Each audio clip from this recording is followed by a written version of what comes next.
Actually, it's clearer when I record on the computer. Okay?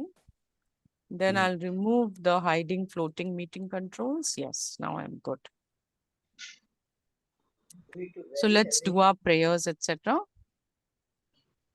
Narayanam Padmabhavam Vasishtam Shaktim cha Tatputra Parasharancha Vyasam Shukam Gaudapadam Mahantam Govinda Yogindra Mathasa Shishyam Shri Shankaracharya Mathasya Padmapadancha Hastamalakancha Shishyam Tam Totakam Vartikakaramanyanasmad Santatamanatusmi Shruti Smriti Purananam Alayam Karunalayam Namami Bhagavat-padam Shankaram Lokashankaram Shankaram Shankaracharyam Keshavam Badarayanam Sutra Bhashya Kritau Vande Bhagavanto Punah Punaha Sadashiva-samarambham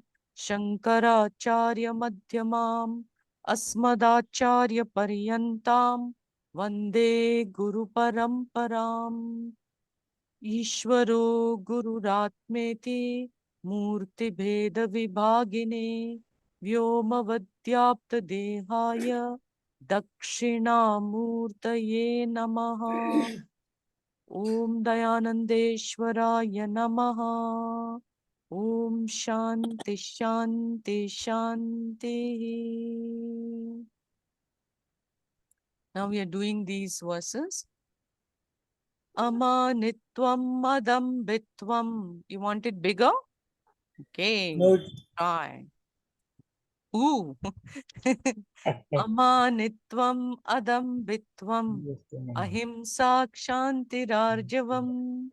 Acharyopasanam shaucham stairyamaatma-vinigraha indriyartheshu vairagyam anahankara evacha janma mrityu jara vyadi dukkha doshanudarshanam asakterana bishvangaha putradara grihadishu nityam cha samachittatvam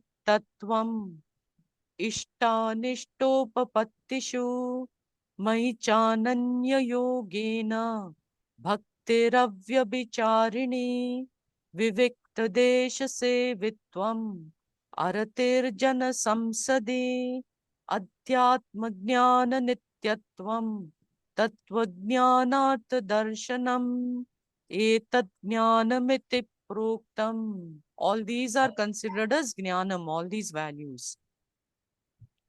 Ajnanam yadatunyatha and all others.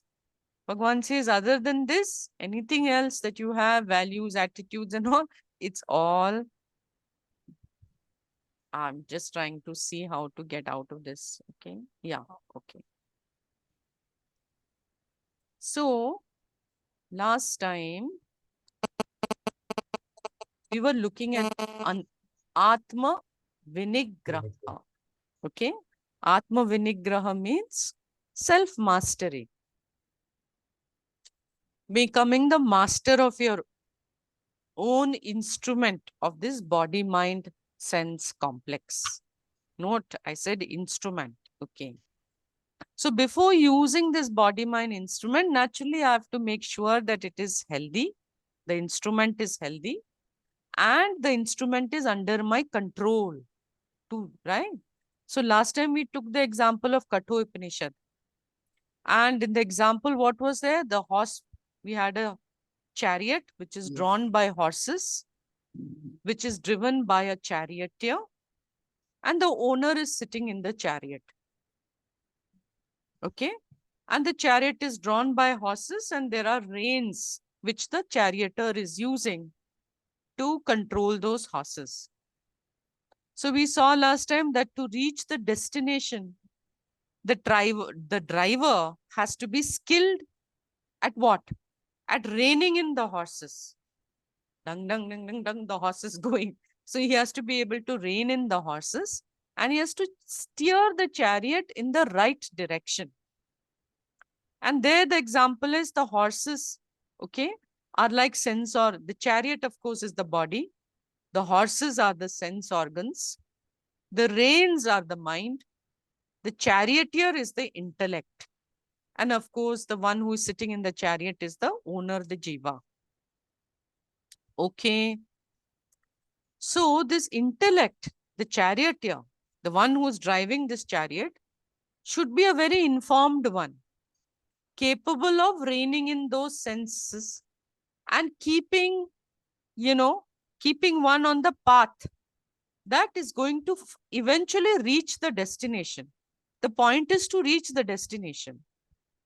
So in that same context, we were looking that every moment we are at a crossroads. We have the choice of choosing whether we want to go towards Nitya Sukha, which is called prayas, or no, Shreyas, or we want to go to Anitya Sukha, which is prayas. And then if we are moksharthi, moksharthi means the one who wants moksha, then naturally, if we have stairyam, the previous, this thing, if stairyam is there, commitment to one's goal is there, then what are we going to choose? We are going to choose Shreyas only. We will not choose prayers, Idi. Then last time we also looked at the defects, some of the defects, of gaining sukha from objective experience. There was one more point I wanted to cover under Atma Vinigraha, and that is learning to handle the mechanical nature of our mind. Most of our habits are mechanical, especially, and our daily habits are definitely, daily activities that we have, getting up in the morning, brushing our teeth, going to the bathroom, this, that, bathing, walking, eating, it's all habitual, So if there is no attention given behind the action, then naturally the action is going to be very mechanical. It will be according to habit. In Gujarat, these camel drivers are there. And what they do, supposing they come on the main road, then what do? They go to sleep. And the camel knows very well how to get to the destination. So the camel will go. So throughout the night, this fellow will be sleeping and the camel will going dung, dung, dung, dung, dung, dung, dung. On the road, it will go and it will reach its destination. That's what we call as mechanical, mechanically go. So in the same way, our routines, our daily routines, we complete it very mechanically. Even japa. The japa beads, we are rotating. Lips are moving. And thoughts are happily roaming all over the place. So that's all mechanical. And so because of this tendency of the mind to become mechanical, more often than not, the mind is not available for us when we need to use it. So learning to live very consciously is a part of this Atma Vinigraha, getting mastery over our senses, getting mastery over our mind. Here it's more the mind. So the tendency to be mechanical, it will yield to what? It will yield to deliberate, conscious living. Okay. And so what do we require for that? I'm really bad at this. See? I'm admitting to you all. Conscious, it requires alertness. Being alert. Now let's look at this example I'm giving of one sense organ, the tongue. Tongue has got two functions. One is to eat, the other is to speak, right? It will eat and it will speak. Now, when eating, you can eat very consciously. You see Swami V eating, no? He is very conscious eater. And he used to tell us that each mouthful you chew 32 times. Are Narayan. No, he can. But Swami V is a very conscious eater. He eats very slowly, So when eating, every mouthful can be savored. In fact, Ayurveda says that do not watch television. Do anything else while doing your eating. Just give your attention, full attention to the eating. What is the benefit? You will taste all the subtle flavors, There are many subtle flavors in food. And when Komal cooks, you will get And Mrs. Bhatia also, very good cook, eh? So you have to savor. You can't quickly eat. If you quickly eat, you miss all the subtle flavors that the food has got. Not only that, the digestive process starts in the mouth. And so, when we eat with attention, a lot of the digestive process takes place, and you can get better digestion. Again, when you eat consciously, you know how much to eat. You won't overeat, because the purpose of eating is what? The purpose of eating is not taste as much as it is health.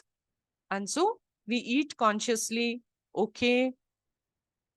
Eat as much as you can enjoy, but don't eat more than necessary. And supposing we are able to do this, what will happen? Our willpower will increase. The other important function of the tongue is speaking. So while speaking, may we be alert. Shastra says, for speech, Shastra has got some very wise counsel to give. Shastra says, Satyam vada, Priyam vada, Hitam vada. So, think carefully about the words that you speak. Hitam vada, don't speak anything which is useless.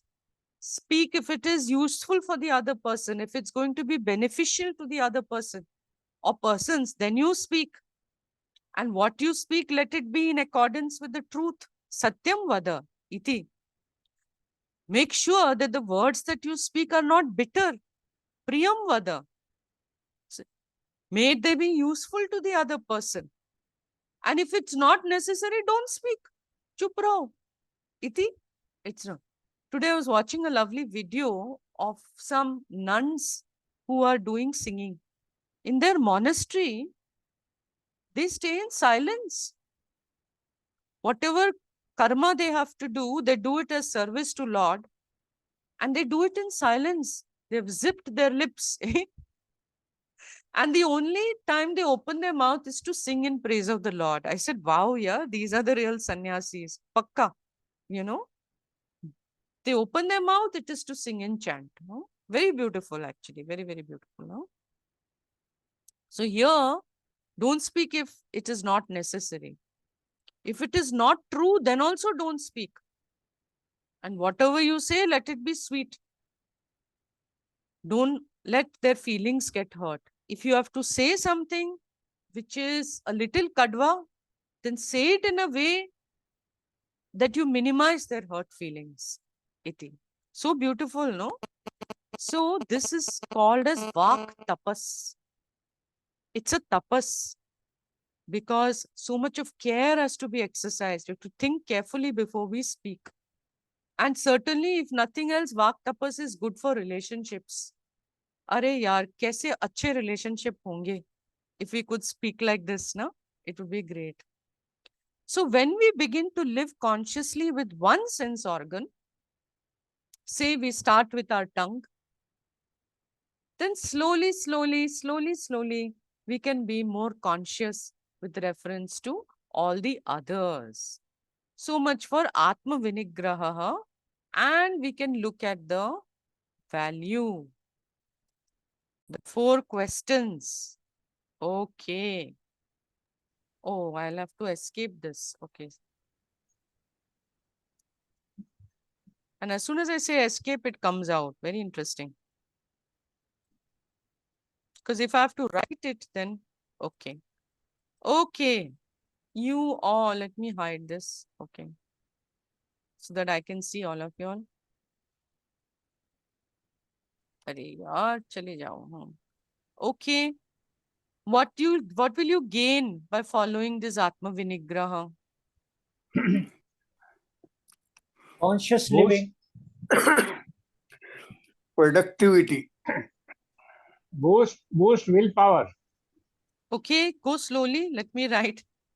Productivity increase. Wait. Productivity, increased willpower. I will write willpower plus. Momentum in spiritual growth. Arey wah. Willpower, let me find plus. Where is plus? One minute. I have to find the plus in my keyboard. That means I never use plus or what? I don't know where it is. Ah, okay, found. It's on top of the equal. Then somebody else said something. Momentum in spiritual growth. Okay. Momentum. Okay. Momentum plus. Okay. For Self-confidence. for spiritual, no, for growth. I'll just write S growth. Inner peace. Okay. Inner peace. अरे वाह, फट बोल रहे हैं. हाँ. Then Self-confidence. Self-confidence. Self-confidence. Self-confidence. I will give you one. Now, this is a new word. You all would not have heard this word. Capacity to self-regulate one's emotional world. Nice, no? I like this word, self-regulate. I just write self-regulation. Meaning on our own, we regulate ourselves. Okay. And of course, focus will be there. Focus will be there. Yes, somebody said something. Mastery over flow of thoughts. Yes. So how to make that short? Okay, I'll write it. Mastery over, actually, yeah, in a way you can say mastery over flow of thoughts, but don't imagine that you will know your next thought, what is going to come. But you can self-regulate. If a thought occurs, you can decide whether I should go along with it or not. That's right. Yeah. So mastery over a thought flow should be understood properly. It's not that we are controlling the thought flow because we can't. Yeah. But once a thought occurs, we can decide whether I should go along with it or not. Should I say yes to it or should I say no to it? वो अपने हाथ में होगा. In fact, that is what Atma Vinigraha is. That is actually the mastery of this. Then avoid prohibited karma. Avoid prohibited karma. That we will, what do I gain? No, so we don't want to put avoid. This is okay. This will immediately show that. Okay, nishyatmak buddhi. Nishyatmak buddhi. This is very important. Okay. Yatmika buddhi. Okay. Okay. Now I'm going to the next one. Unless somebody has something terrific coming up. What do I lose by following Atma Vinigraha? I lose my inconsistency. Because I am now getting mastery over my thoughts. Otherwise, I had a lot of inconsistency in my living. I was not self-regulated. I was in, abhi kuch kiya, fir bored ho gaya, fir usko choda. Right? I will become lose lazy. by having too many goals. I become lazy. No, this uncle, this is what do I lose will be all the positive, I will lose my laziness.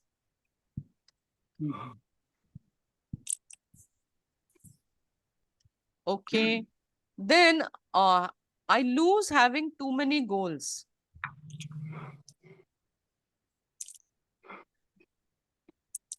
Is that okay? Because this fellow has got now Stairyam and Atma Vinigraha. Stairyam means he's got one pointed towards his goal. Right? And he's got Atma Vinigraha, then even he's got Stairyam and Atma Vinigraha means he will not have too many goals. He'll be very focused. Okay? He loses indiscipline.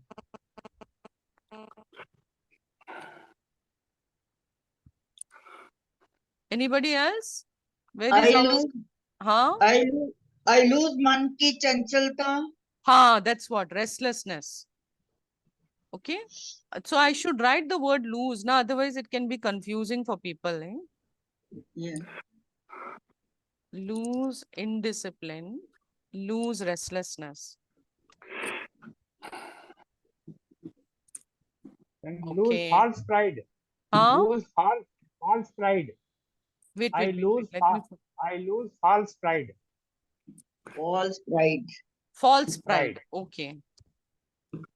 Lose. That will come next, not in this Atma Vinigraha. Isko chodo. वो अनहंकार अभी आने वाला है. Okay. That is very nice. Actually, I want to finish this quickly, so I go to that. What do you Immediate gain by not following Atma Vinigraha? Immediate gratification. Immediate gratification. Yes. Very good. Immediate. Who doesn't understand immediate gratification? It means turant sukh.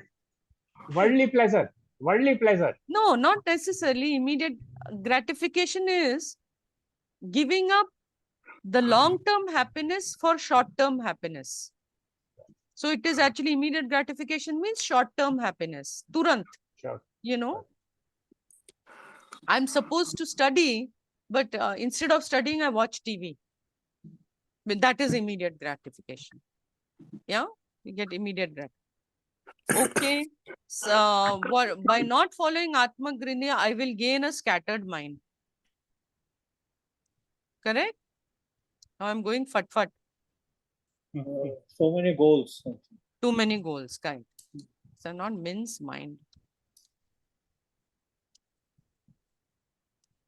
Anything else? I'll become inconsistent, huh? Inconsistent, lose my priorities. Good. No, I will, what will I gain? I'm saying here. No, I will lose priority. No, I lose. What do I lose? Priorities. I'll put that here. No, lose priorities. Okay.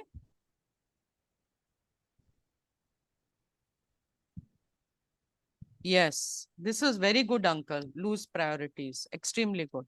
Yeah. I will lose my focus.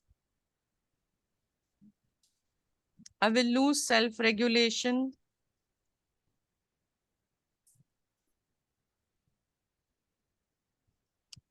I will lose discipline. Correct? Yes. Anything else? What I will gain here is restlessness.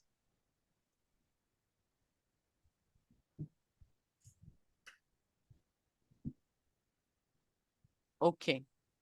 So we are going ahead. Okay. Actually, I want to, not Indriyartheshu Vairgyam, I want Anahankara to do because it's really good. Okay. Indriyartheshu Vairgyam is going to be our next this thing. Okay. So there are two words, Indriyartheshu Vairgyam. Okay.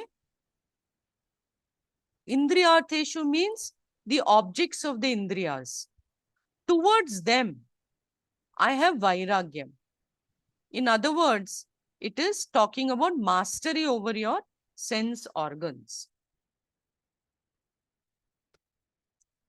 So sense organs naturally are set of instruments that we have gifted to us by Ishvara. Very, very important for us. Why? Because through them, we interact with the world. And we have two sets of sense organs, Jnanendriya. Jnanendriya means what?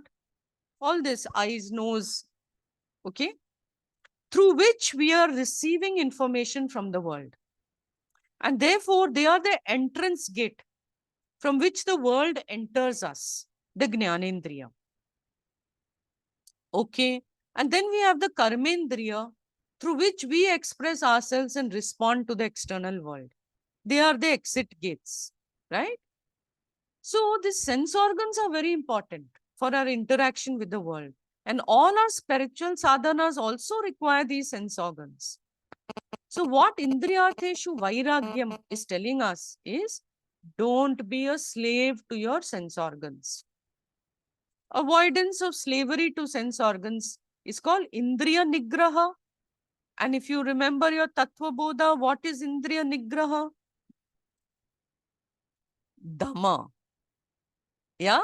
Shama was Mano Nigraha and this is Indriya Nigraha.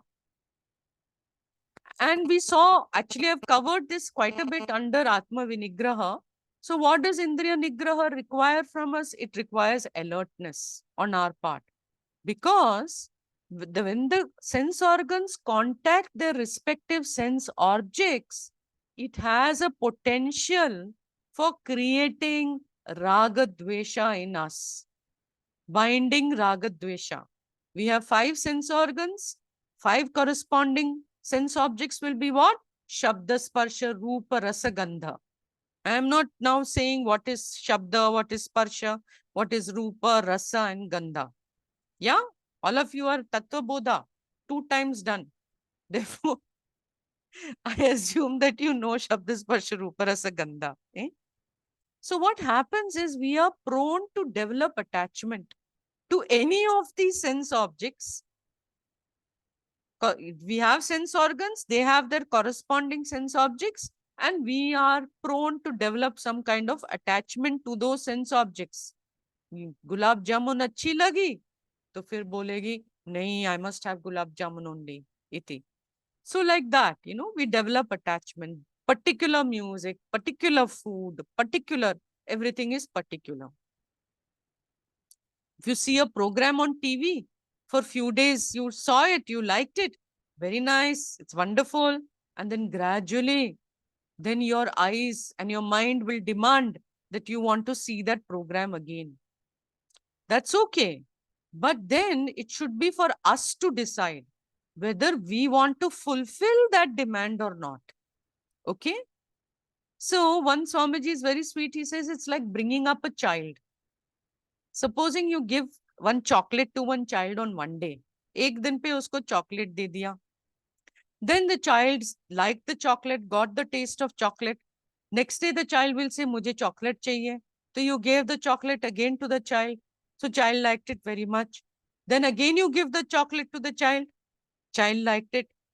Now what happens? Soon the child begins to demand, क्या chocolate चाहिए? And then if you don't give the chocolate, it begins to throw tantrum. So now it is throwing tantrum. Then mama doesn't know how to handle this child's tantrum. So says, finally succumbs and gives the chocolate, says, this is the last time. And then what happens? Every day it is the last time. So now the child has learned how to make the mother do what it wants. Just have to throw tantrum. She will succumb and she will give me what I want. So every sense object is object is just like this child, you know. The sense organ is like a child. Initially, you allow the sense organ to function in that field of objects. Later, the sense organs begin to demand. The tongue will demand, I want exactly that. So you pamper all your sense organs and you become an addict or a slave. Then after that, you say, no, I have to master this, you know. Iski mastery karni padegi. But now what has happened? Sense organs have become very powerful. And if you say no to that thing it is addicted to, then tantrums. Kuch nahi kar sakte. Supposing you have this, I'm telling you a very simple example which we all have. That we have a particular time we drink tea. At that time, we must have our tea. And then, supposing you decide that, nahi, I have to be Jitendriya, I'm going to say no to tea today. Then after that, only one japa is there in the mind, tea japa. I must have tea. It won't allow you to do anything else. In fact, some people get headache, you know. So that is why Krishna in the 2nd chapter, he says, okay, says, yatato hyapi kaunteya purushasya vipaschitaha indriyani pramathini haranti prasabam manaha. You want big letters, okay. Oh, now it's not fitting. Okay, so I'm going to make it small letters again, smaller letters. So Krishna is saying the senses are so strong and turbulent, oh Arjuna, that they can forcibly carry away your mind. even for a person who has got discrimination. So instead of eating 1 gulab jamun, you will eat 10. Iti. Even this person who is a yati, who is practicing self-control, usko bhi aise ho jata. So now when my intellect says that I should not become a slave of sense organs, because I want moksha from the whole creation, then the sense organs, they don't listen. And so if I'm a slave of small things like coffee and tea and cigarette and a little bigger thing, alcohol, if I'm not able to master even a few small things, how am I going to get freedom from whole creation? No. So now I begin to feel guilt. There's conflict in the heart. I decide I want to get out of this habit. I must give up this habit. Okay? And so for few days, I'm able to give it up. And then I come back. I feel very uncomfortable inside when I give it up. Oh, udhar maang hai. It is calling, calling, calling. Therefore, you have to do it through EFT. I come back to my addiction. You know, Mark Twain said, who said giving up smoking is difficult? I gave it up many times. See? So, conflict is there. Because you will say, I am a Gita student. I should be Jitendriya. Jitendriya means one who has conquered his senses. I should not be a weakling. So I took vratam. I will not touch it. नहीं खाऊंगा. थोड़े दिन के लिए किया, and you're back in the same rut. So what happens as a consequence? We begin to feel guilty. Now, guilt is a very painful emotion. And therefore, so as not to feel guilty, we develop a strategy. What is the strategy? Justification. Now the mind will justify. So you all would have heard this story that there was this person who wanted to go and give satsang to these people who are all drinking. So he went there and he thought, I will show them what a terrible thing it is to drink. So he went, he had took out a glass and he put some alcohol in the glass. And then he had brought along with him a little insect. वो insect को भी वो glass के अंदर डाल दिया. And naturally the insect died at once. Then he very self-righteously asked those people, now what conclusion can you get from this?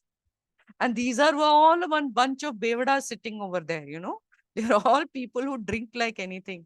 So what do they say? Whoever takes liquor, they will have a clean stomach. There will be no germs in the stomach at all. Iti. So therefore, you should take alcohol regularly. So any argument that you give, the intellect will find a way to manipulate. There will be lot of justification. So the best solution is prevention. It is much better than the cure. Iti.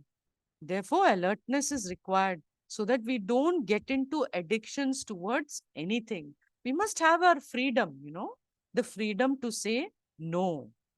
Have the freedom to say. So once in a while, to the things that we like very much, we can say no. Aaj ke liye no. So that we don't get into a habit. So all forms of vratams that we have, tapas, vratam which is there, vows which we take, कि हम ये नहीं खाएंगे, वो नहीं करेंगे, they're all meant for this. Increasing the willpower and avoiding becoming slave, you know, of our sense organs. And in Yoga Shastra, it is called as Pratyahara. In Vedanta, we call it as Dhamma. So here we said Indriyartheshu Vairgyam. So Vairgyam only means dispassion, not hatred. So you can enjoy. It's not that you will not enjoy your legitimate pleasures, but don't become a slave. That's all that is being told. That means you enjoy the pleasure. You decide what the sense organs should do or not do. Don't let them decide for you. Okay? It's not that, you know, Puja Swami used to give the example of the dog wagging the tail versus the tail wagging the dog. Iti. So like that, now and I'm not doing the 4 questions for this because it's same as Atma Vinigraha, not required here. Now we come to this value of Anahankara. Maybe I should show that to you on the screen. What is Anahankara?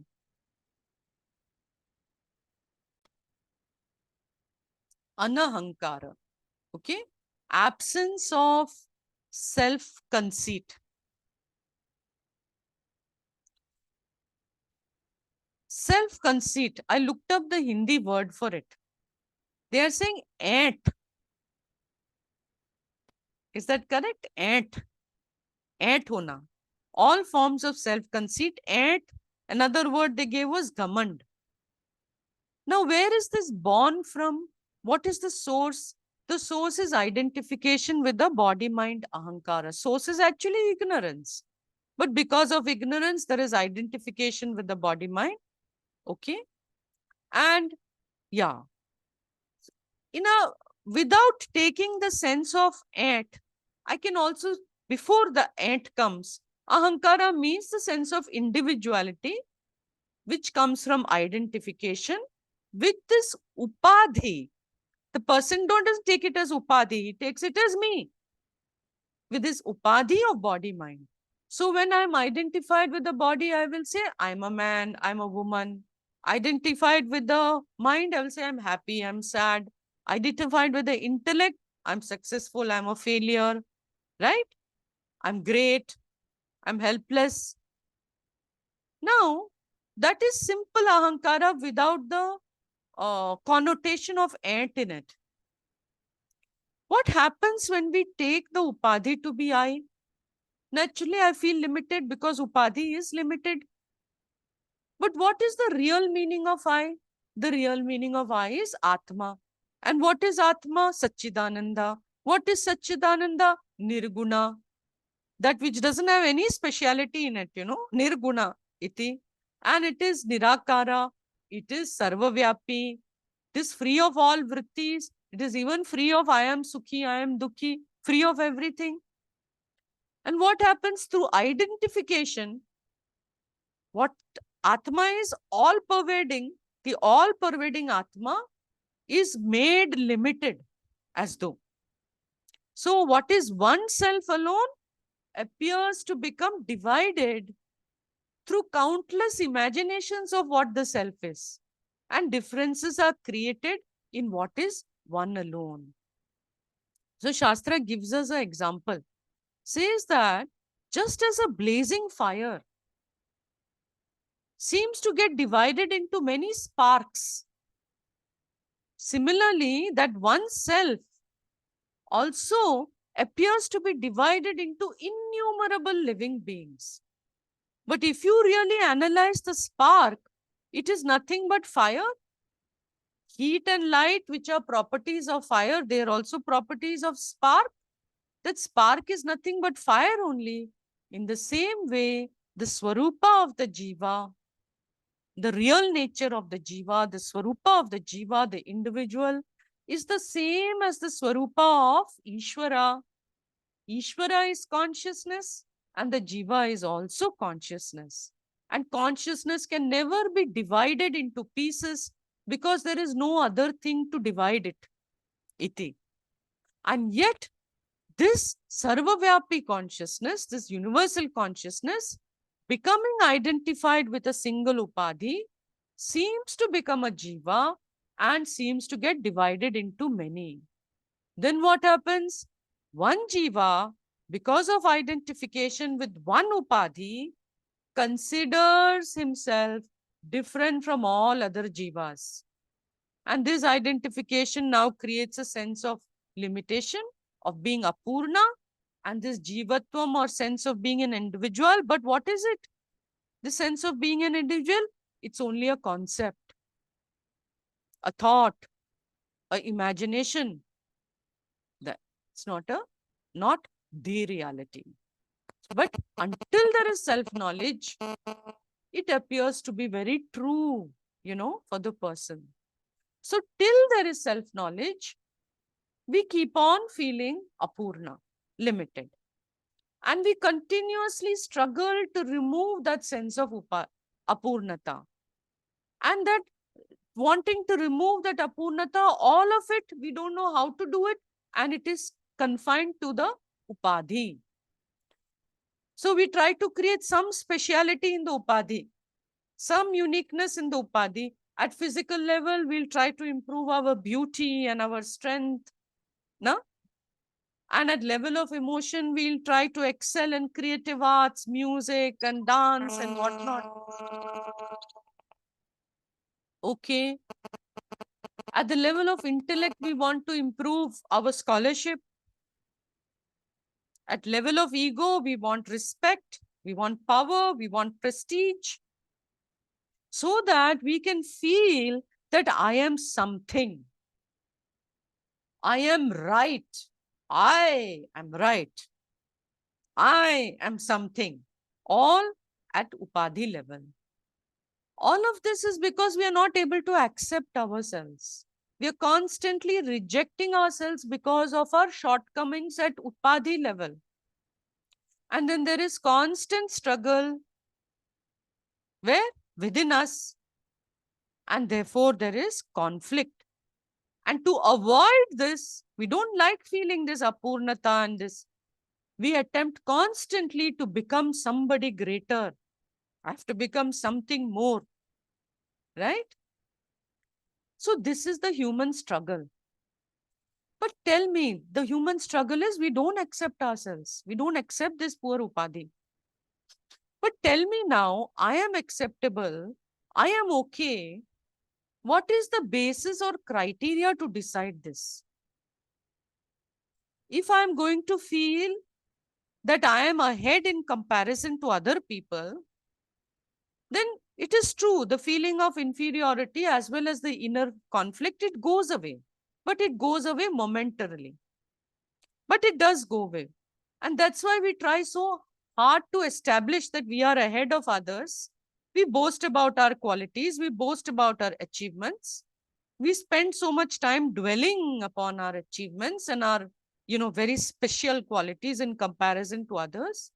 And over time, we get convinced, I'm superior to others. I'm the best. So this kind of a conviction is called as a superiority complex. Ahankara. Now it is at. Yeah? Okay. On the other hand, there is the other person who constantly thinks about his limitations and his weaknesses. This person thinks he is inferior to everybody. This is inferiority complex. So from superiority complex, there is pride, there is at. And from inferiority complex, there is this deen, heen, bhav, sense of inferiority. And both these complexes are born because of giving too much reality to the body mind. And that we do automatically because there is ignorance that there is any other dimension of ourself. The fact is that everyone has got a body mind. And the fact is, which is a upadhi. And every upadhi is different from the other upadhi. And each upadhi needs to be accepted as it is. We don't have to feel superior because of the upadhi. We don't have to feel inferior because of the upadhi. So these feelings of superiority and inferiority, why do they arise? Only because of ego identification, with the upadhi. And so to get rid of these knots, they're called as knots of the heart, knots of the ego. Life needs to be understood as it is. So one of the truths of life is that no one person can claim credit for any success or achievement. If you truly understand Ishvara to be the abhinna nimitta upadana karanam, you may have forgotten what that means. That Ishvara is the one who is the intelligent cause of the universe and is also the material cause of the universe. Then you can assign success of every endeavor to Ishvara. Whatever is happening through Ishvara alone. Ishvara has manifested this universe and Ishvara is running it. It is all Ishvara Shakti. So let's analyze just one action, okay? The act of speaking I'm analyzing, I'm speaking in this class. So first a sankalpa has to arise in my mind. Let me take class. After that, a decision will arise in the intellect. True, class should be taken. That's my duty. Okay? That's my dharma actually. That's my dharma. Okay. So I come for the class and start speaking, leaving aside everything else. Now thoughts are coming into the intellect, one after the other. And accordingly, the organ of speech is moving. This is the mouth, the organ of speech. It is going to move and it's going to speak. And then whatever is being spoken is quickly evaluated by the intellect. And if any mistake is made, then it is rectified. Now let's think what happened. Where did the thoughts right from the Sankalpa onwards come from? It comes from Ishvara. Because Ishvara is in the form of order. Ishvara is pervading even this mind in the form of psychological order, in the form of biological order, in the form of the order of knowledge. Every order which is there possible, which makes this possible, all that is Ishvara iti. Therefore, I do not have the freedom to decide which thought is going to come next in the next moment. The Sankalpa arose in keeping with Ishvara's order, the Niyati. The power of judgment, which is required to correct my thinking, that is also part of Ishvara's order. The inspiration for the flow of thoughts to keep coming in the intellect, that is also part of Ishvara's order. And the life force and the skill of language, which is needed for this organ of speech to speak, that also is flowing from Ishvara, from the order, from the Niyati. Who gave the knowledge that is in this intellect? Who has created the mind that has put together all the enormous bits of knowledge to produce this one talk? Ishvara is the giver of all knowledge. When I was born, I was totally ignorant. I got all the knowledge from my mother, father, gurus, books, etc. Where did they get the knowledge from? They got it from their sources. Where did those sources get the knowledge from? Who is the ultimate source? Ishvara, the abhinna nimitta upadana karanam of the universe, is the ultimate source. So the ultimate source of knowledge is Ishvara. Ishvara is also the one who provides the means to gain all this knowledge. Ishvara alone is behind this knowledge that is stored in the memory. Anytime brain injury can occur and all the knowledge can go away from the memory, from this upadhi of memory. But yet knowledge itself is with Ishvara and it is never gone, and therefore another upadhi can store it. Another upadhi can gain it. So, and the knowledge which is stored in the memory is of not much use if I can't use it when it is required. So it is only with Ishvara's grace that knowledge is available at the right time. When it is required, it is coming into use. That is whose grace? It's Ishvara's grace. So eventually it is Ishvara only who is expressing all the knowledge that is stored in the memory.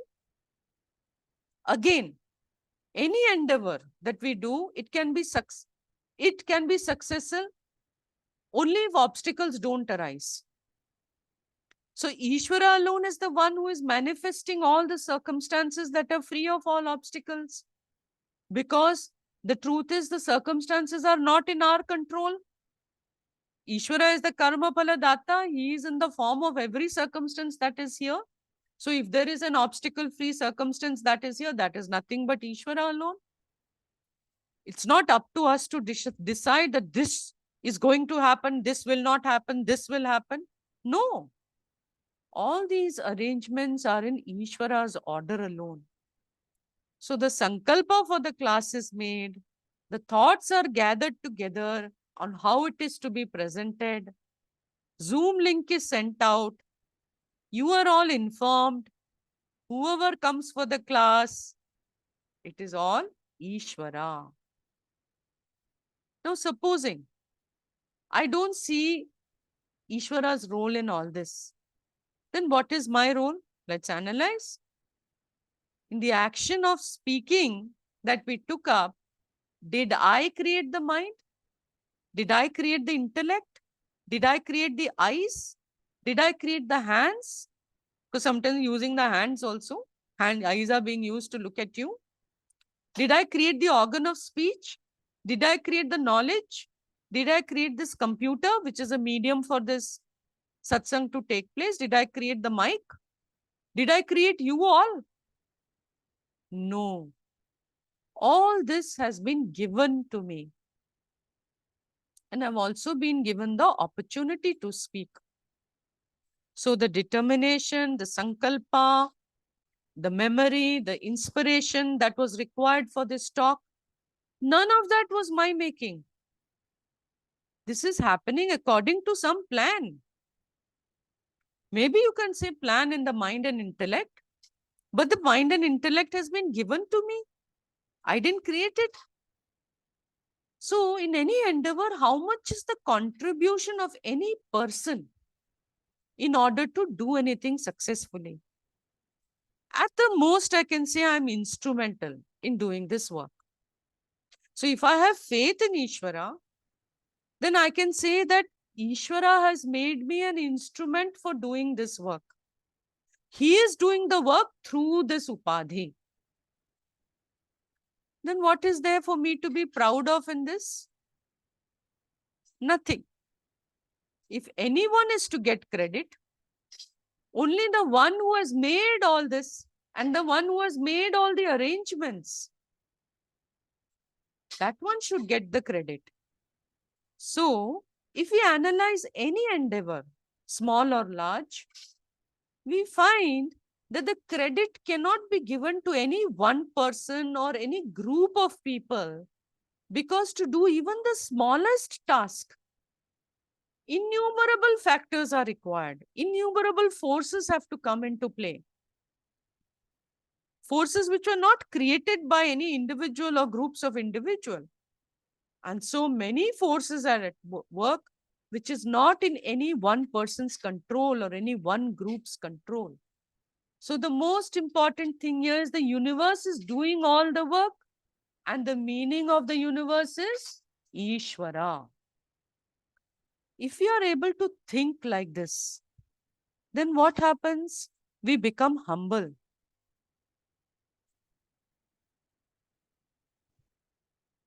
And where there is humility, there is no place for arrogance or pride.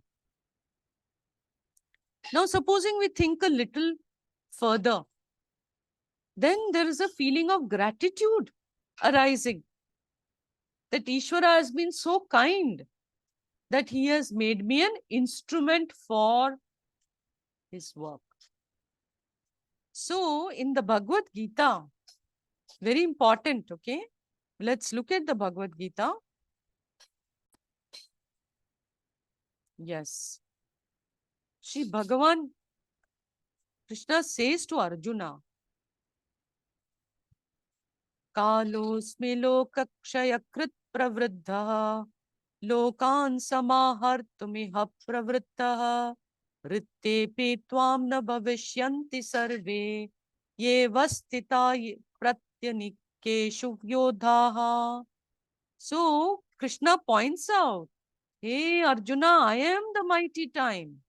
I am the source of destruction that comes forth to annihilate all these worlds. Even without your participation, Arjuna, the warriors who are here, they are already dead. Tasmat tvamuttishta yasho labhasva jitva shatrun bhungshva rajyam samriddham mayye vaite nihita purvameva nimitta matram bhava savyasachin. So, Krishna is saying here, hey Arjuna, these warriors are already dead, you know. Therefore, Arjuna, you be only an instrument of my work. That is all. Be an instrument of my work. And this is true for every noble work. The work done by each person is a part of the overall plan, and the individual is only instrumental in that. How much knowledge does one individual have? What is the individual's power? Who can even say what will be the result? Ishvara Shaktiman, Sarva Shaktiman is doing all the work of this universe through various upadhis, maintaining the harmony, and all that we have to do is not disturb the collective harmony. The individual ego alone has the capacity to break this harmony, to disturb this harmony. This is what Shastra has, this big, big vision to give us. And that's why Anahankara, there is no place for pride. There is no place for ego. There's no place for it. Because if we take credit for what Ishvara is doing, it is Ahankara, it is it. And in a way, it is cheating. Ishvara is doing and we are taking credit. Iti. So when analyzed and assimilated, all we can have is humility and immense gratitude towards Ishvara. So Anahankara is not only the absence of self-conceit, it can include also the presence of humility and gratitude towards Ishvara. So Anahankara is a natural outcome of understanding Ishvara. When we understand the cosmic order, the niyati, then the sense of individuality, that all that ain't, it melts. And in its place arises humility and gratitude. When discussing amanitvam, we looked at the meaning of manitvam or pride. In manitvam, we are making a difference little bit. The person thinks very highly of himself, and in keeping with that, wants respect also. कि मुझे respect भी दो because I am really something special. In Ahankara, the person not only thinks highly of himself or herself, the person also looks down upon others. Manitvam may not express itself outside, whereas Ahankara will, the person will. So the way out for both of them is more or less the same, is understanding Ishvara, gaining humility. So just as arrogance and the superiority complex, they are not ichaniya, they are not desirable. In the same way, inferiority complex is also not desirable. Both are arising because of giving reality to the body-mind upadhi, identification with it, identification with the sense of limitation in it. But the truth is, as long as knowledge is not there, so long identification will be there. But even if identification is there, still there is no reason to consider yourself less or more. The way is to Anahankara. What is the way? To understand Ishvara in the form of all-pervading order. Ishvara is the abhinna nimitta upadana karanam. He is the intelligence that pervades this universe. He is also in the form of all that is there in the universe. So whatever uniqueness Ishvara has given to the upadhi, what is one's purpose? It is to dedicate it to Ishvara's service. Okay? Whatever uniqueness you have in the upadhi, dedicate it to Ishvara's service. So in vision of Ishvara, all are equal. No one is high, no one is low. From ant to elephant to human being, all living beings and non-living beings, everything has its own place in that grand universal order. There's a huge niyati here. Every being and everything has its use. And everything and every being is all right in its place in the scheme of Ishvara's order. And it is up to us to make ourselves useful, not bigger than anyone. That's why it's unworthy to be proud of one's, whatever special talents one has. And it's equally unworthy to feel inferior. Both are expressions of ego. Okay. So without self-knowledge, these knots of the hearts don't go away completely.